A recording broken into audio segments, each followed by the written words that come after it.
आदाब। कुछ लम्हे फुर्सत के आपके साथ गुजारने एक बार फिर हाजिर हूँ मैं आपकी दोस्त और होस्ट खुशबू। नाज़रीन, अल्लाह ताला ने हम ख्वातीन को वो सलाहियतें देकर भेजा है कि हम जितनी भी परेशानियों से गुजर जाएं, हम अपनी तकलीफ़ों को दबाकर हर किसी के सामने फिर वैसे ही हंसती खिलखिलाती मुस्कुराती नज़र आती है। लेकिन कभी कभी हम अपनी परेशानियों से इस कदर बेजार हो जाती हैं कि समझ ही नहीं आता कि क्या करें। हर तरफ उदासी छा जाती है और कई बार ये उदासी डिप्रेशन की शक्ल भी इख्तियार कर लेती है। भाई, किसकी ज़िंदगी में परेशानियां नहीं होती। बस यही बात सोचकर आगे बढ़ते रहिए, खुश रहिए और अपना ख्याल रखिए।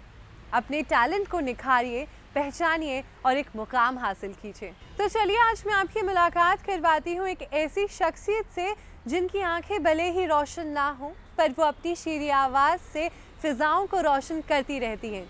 तो आइए चलते हैं। नाज़रीन, हम आ चुके हैं सरोज के पास, जो कि बेशक हम सभी की तरह इस दुनिया को नहीं देख सकती, लेकिन उनकी आवाज़ काफ़ी है इन फिजाओं में रंग भरने के लिए। तो सरोज, इस्तकबाल है आपका हमारे इस प्रोग्राम में। नमस्कार। मैं भी आप सभी का बहुत धन्यवाद करना चाहती हूँ कि आपने मुझे ये सुनहरा मौका दिया डीडी उर्दू पे आने के लिए। तो सरोज, मैं अपनी नाजरीन के लिए आपसे ये सवाल जानना चाहूँगी कि किस तरीके से आप इस लाइफ को, इस दुनिया को देखती हैं, किस नज़रिए से देखती हैं आप इसे?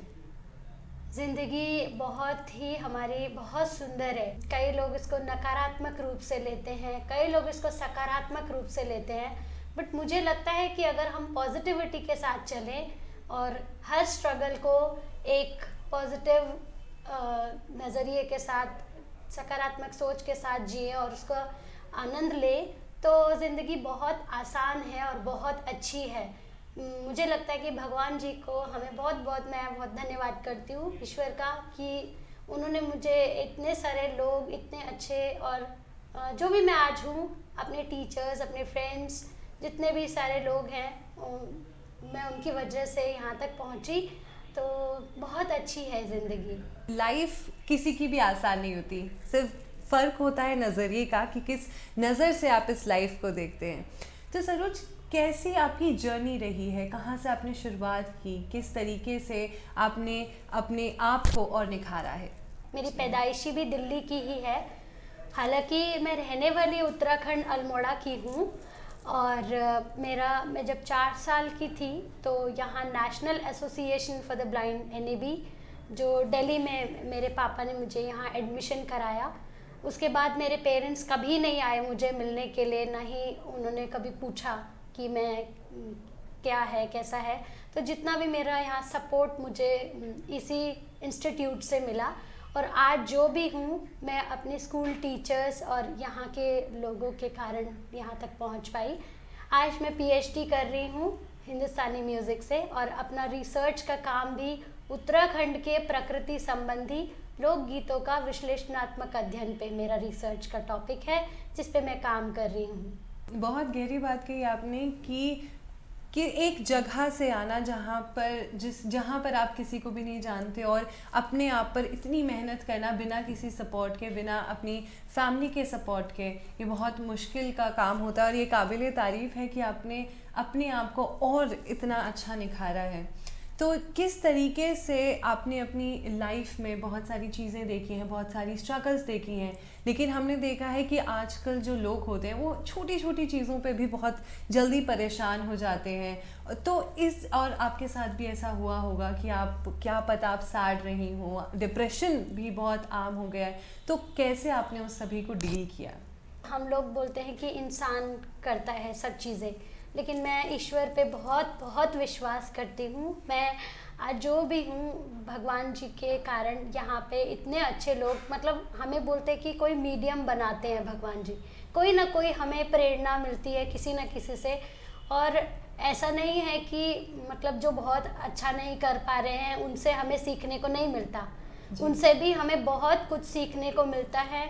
छोटे से छोटे लोग हो चाहे बड़े से बड़े लोग हो, हम हर किसी से कहीं ना कहीं, हर मोड़ पे, हर क्षण कुछ ना कुछ सीखते ही रहते हैं।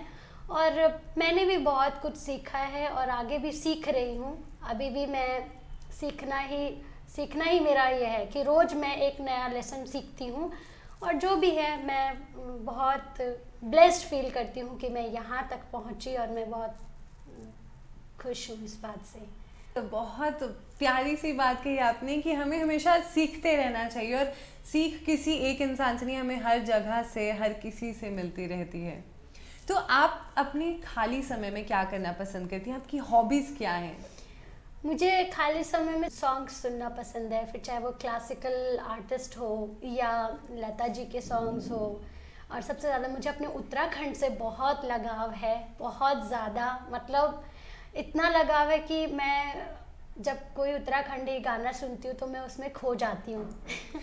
तो मुझे उत्तराखंड का सॉन्ग सुनना बहुत पसंद है।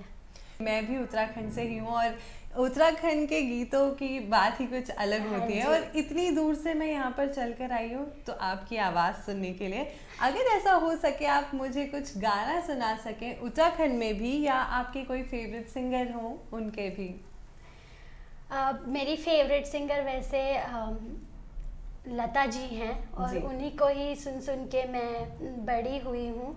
और उत्तराखंड में तो हमारे कितने आर्टिस्ट हैं, नरेंद्र सिंह नेगी जी, मीना जी। राणा जी, और बहुत सारे हमारे कुमाऊँ के आनंद सिंह कोरंगा जी, हीरा सिंह राणा जी, बहुत सारे लोग हैं जिनके गाने मुझे बहुत बहुत पसंद है, और उनके गाने ही सुन के मैं बड़ी हुई हूँ। तो मैं आपको एक गाना थोड़ा सा सुनाना चाहूँगी, 4 लाइन। जी।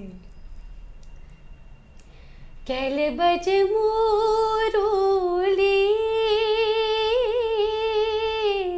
ओ बैणा, ऊंची ऊंची डालियों माँ ओ बैणा, कैले बज मोरूली ओ बैणा, ऊंची ऊंची डालियों माँ, चिरी है कलेजी ओ बैणा, देखा मन माँ, कैले बज मोरूली ओ बैणा, ऊंची ऊंची डालियों माँ। तो आपका ये गाना सुन के मैं अगर सच बोलूं तो मुझे गूज बम्स आ गए, मेरे रोंगटे खड़े हो गए कि इतना प्यारा, इतना Thank you. स्वीटली आप गाना गाती हैं बिना किसी म्यूजिकल इंस्ट्रूमेंट के, किसी मदद के या किसी ऑडियो ट्यून के। काबिले तारीफ है। Thank you so much. तो आपके आगे के फ्यूचर प्लान्स क्या हैं? आप आगे अपनी लाइफ में क्या करना चाहेंगे? मैं अभी फ़िलहाल पीएचडी कर रही हूँ। जी। मैंने आपको बताया ही होगा रिसर्च टॉपिक के बारे में। जी जी। सबसे बड़ी बात है आजकल हमारा जो उत्तराखंड है, लोग उसकी संस्कृति, प्रकृति, जो हमारा पहाड़ है, सब पलायन करके वापस जा रहे हैं, जी, और सब बिल्कुल। भूल जा रहे हैं सब चीज़ों को। तो मैं अपने उत्तराखंड के लिए ही काम करना चाहती हूँ, और मैं वैसे एक प्रोफेसर बनना चाहती हूँ, और उत्तराखंड में ही रहकर उत्तराखंड की संस्कृति को आगे बढ़ाना चाहती हूँ, क्योंकि मुझे उत्तराखंड से बहुत बहुत प्यार है, मतलब खुद से भी ज़्यादा अगर कहो तो उत्तराखंड से प्यार है। जैसे मैंने आपको बताया कि जो हमारी नाजरीन हैं, जो हमारे ऑडियंस हैं, लेडीज़ हैं, और बहुत सारे लोग हैं जो हर छोटी छोटी बात पर डिप्रेस्ड हो जाते हैं, अपने जो चैलेंजेस होते हैं उन्हें फेस करने में कतराते हैं। तो जाते जाते आप क्या एक छोटा सा मैसेज देना चाहेंगे सभी को? मैं यही कहना चाहूँगी कि ज़िंदगी को सकारात्मक रूप से जियो। हर जो भी स्ट्रगल आती है उसको ये सोचो कि इससे भी अच्छा कुछ है हमारे लिए, और हम उसको ऐसे जिए कि मतलब ये स्ट्रगल नहीं है, ये एक हमारे लिए अपॉर्चुनिटी है, मतलब एक हमारे लिए मोटिवेशन है। उसको मोटिवेशन, उस स्ट्रगल को मोटिवेशन बना के जियो, मतलब उसको ऐसे सोचो कि ये कुछ भी नहीं है, इससे हमें एक लेसन मिल रहा है, हम कुछ सीख रहे हैं, और अगर हम इस तरह से जिएंगे लाइफ को तो बहुत बहुत इजी लगेगी, और हमेशा खुश रहना है। मैं यही चाहती हूँ कि भगवान जी से भी मैं रोज़ यही प्रार्थना करती हूँ कि सबके चेहरे पे मुस्कान रहे, हमेशा रहे। और मैं बहुत खुशकिस्मत हूँ, मुझे बहुत अच्छे अच्छे लोग मिले, सबका बहुत प्यार मिला, उन सब के लिए मैं बहुत बहुत धन्यवाद करती हूँ, और उनकी आभारी भी हूँ मैं। और सबसे ज़्यादा मैं पुष्पा मैम को कहना चाहूँगी कि उनकी वजह से मुझे ये मौका मिला। आप लोगों ने मुझे सुना, आपको अच्छा लगा और मुझे भी बहुत अच्छा लगा आप लोगों के साथ बात करके। Thank you. ये बहुत प्यारी बात कही आपने कि हमें अपनी लाइफ को पॉजिटिवली देखना है, अपने जितनी भी प्रॉब्लम्स आए उन सभी को एक स्माइल के साथ फेस करना है और अपनी लाइफ बहुत आसान होती चली जाएगी। सिर्फ स्माइल करना, और आपसे बात करके हमारे चेहरे पर ढेर सारी मुस्कान ज़रूर आई है। और जाते जाते मैं अपने जो नाज़रीन हैं उनके लिए रिक्वेस्ट करना चाहूँगी कि अगर आप एक और गाना हमें सुना सके अपनी प्यारी सी आवाज़ में। हाँ जी, लता जी का ही एक सॉन्ग है, देशभक्ति सॉन्ग, जो मैं सुनाना चाहूँगी।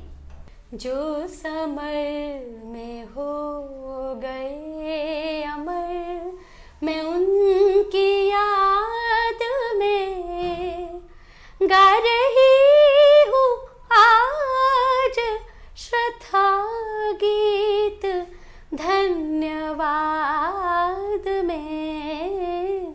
जो समर में हो गए अमर, मैं उनकी याद में गा रही हूँ आज श्रद्धा गीत धन्यवाद में। जो समर में हो गए अमर। आपका बहुत बहुत शुक्रिया इतना प्यारा गाना हमें सुनाने के लिए, हम सभी को सुनाने के लिए। और मुझे उम्मीद है कि जो हमारी नाज़रीन हैं आपकी सभी बातें सुनकर ज़रूर मोटिवेटेड हुई होंगी कि हमारी लाइफ में जितनी भी प्रॉब्लम्स आए हमें उन सभी का हंसकर खुशी से सामना करना है, उसी का नाम ज़िंदगी है। तो आपका बहुत बहुत शुक्रिया सरोज कि आपने हमसे एक बातचीत की। बहुत बहुत धन्यवाद करना चाहूँगी। और मैं वैसे यूट्यूब पे भी गाती रहती हूँ अपने उत्तराखंडी सॉन्ग, सब चीज़ें। मुझे बहुत अच्छा लगा, मुझे ये मौका मिला और बहुत बहुत धन्यवाद। और आप सब की मैं बहुत आभारी हूँ। Thank you so much. तो नाज़रीन, आइए चलते हैं और रुख करते हैं अपने अगले सेगमेंट की तरफ और नज़र डालते हैं एक मोटिवेशनल स्टोरी पर। गोल्डी मीट मटन मसाले, जो आपके हाथ का मटन खाए जिंदगी भर आपका हो जाए। जहाँ जाए रिश्ते बनाए गोल्डी मसाले। एक मामूली घर में पली बढ़ी अनम अंसारी दिल्ली के एक स्लम इलाके में अपनी वालिदैन और 2 बहनों के साथ रहती हैं। हालांकि अनम की उम्र महज 16 साल की है, लेकिन उसके कारनामों की गूंज बॉलीवुड तक कायम है। 12वीं क्लास में पढ़ रही अनम अपनी पढ़ाई के साथ साथ अपने हुनर को भी बखूबी वक्त देती है। कई मेडल और अवार्ड जीत चुकी अनम कोई मामूली लड़की नहीं है, क्योंकि उनके कारनामे गैर मामूली हैं। अनम को सबसे बड़ी कामयाबी उस वक्त मिली जब 2019 में कूडो इंटरनेशनल के चेयरमैन और मशहूर अदाकार अक्षय कुमार ने गुजरात के सूरत में 3 रोजा इंटरनेशनल कूडो टूर्नामेंट का इनेकाद किया, जिसमें अनम ने मुल्क भर के 26 रियासतों से आए बच्चों में से अनम को गोल्ड मेडल से नवाजा गया। अक्षय कुमार ने मेडल और सर्टिफिकेट देते हुए अनम को उसकी कामयाबी के लिए मुबारकबाद दिया और उनके मुस्तकबिल के लिए बेस्ट ऑफ लक कहा। अब अनम की हिम्मत 7वें आसमान पर थी और उन्होंने 13 साल की छोटी सी उम्र में एक कार को अपनी चोटियों से बांधकर खींचा और कामयाब रही। इसी तरह अनम की हिम्मत और जज्बा बढ़ता गया। उसी का नतीजा है कि अनम ने मीडिया के सामने और बॉलीवुड स्टार टाइगर श्रॉफ के कोच निजामुद्दीन मुन्ना की मौजूदगी में एक मिनी बस को अपने बालों से बांधकर खींचा और कामयाब रही।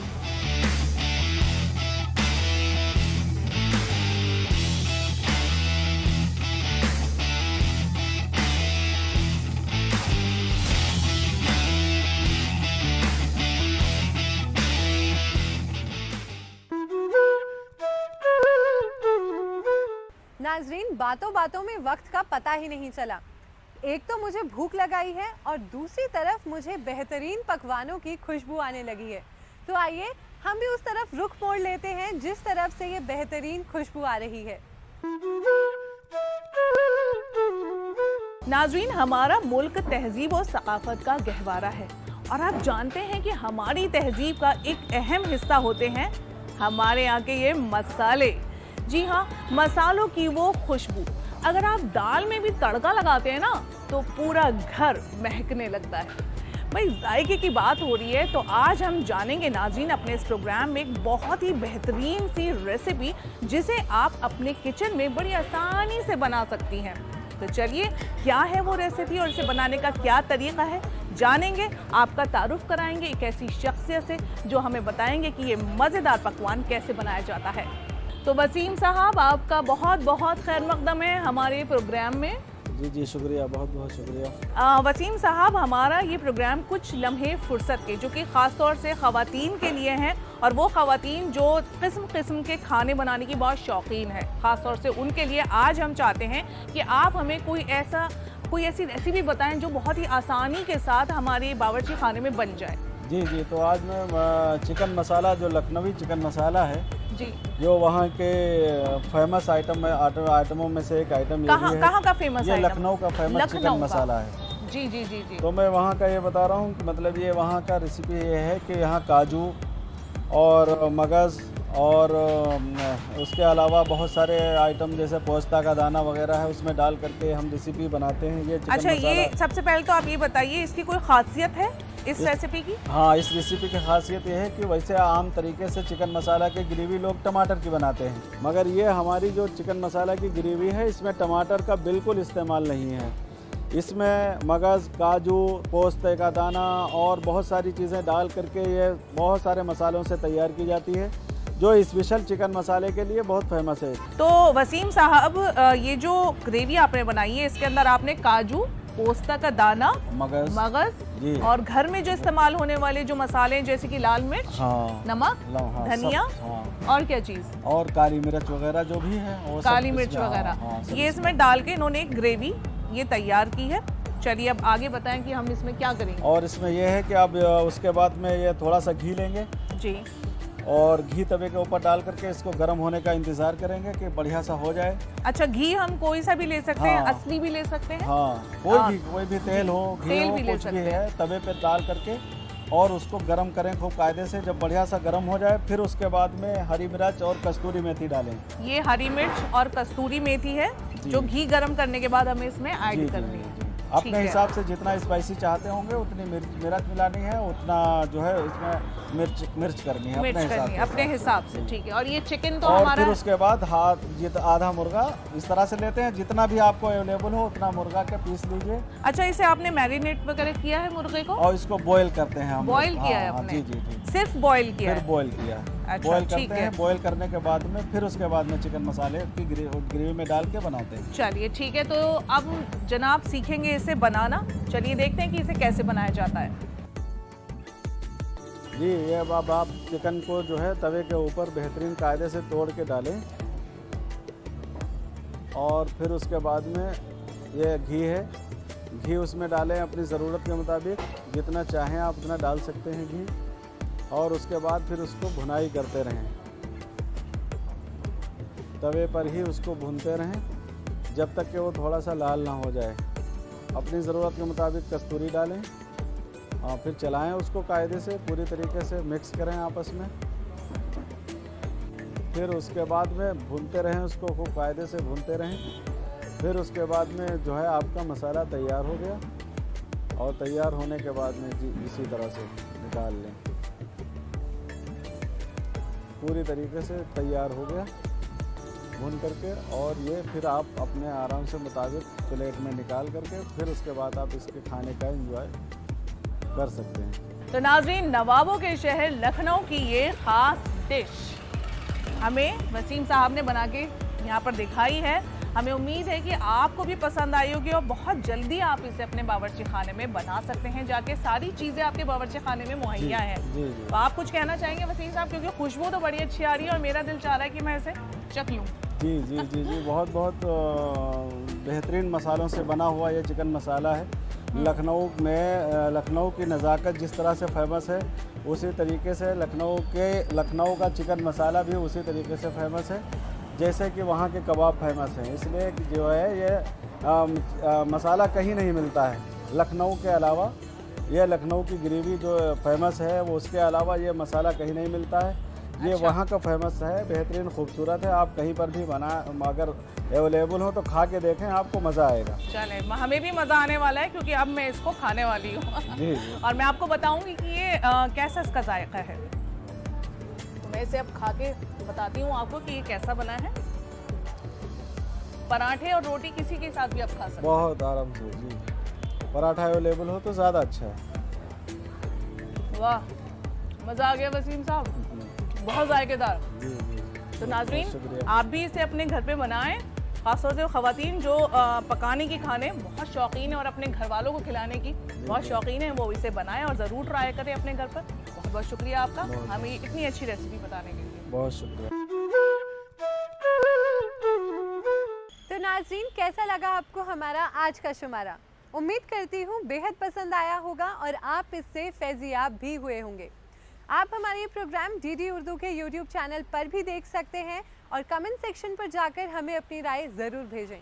अगली मर्तबा फिर होगी मुलाकात एक नए शुमारे के साथ। तब तक के लिए मुझे और मेरी पूरी टीम को दीजिए इजाज़त। खुदा हाफिज़।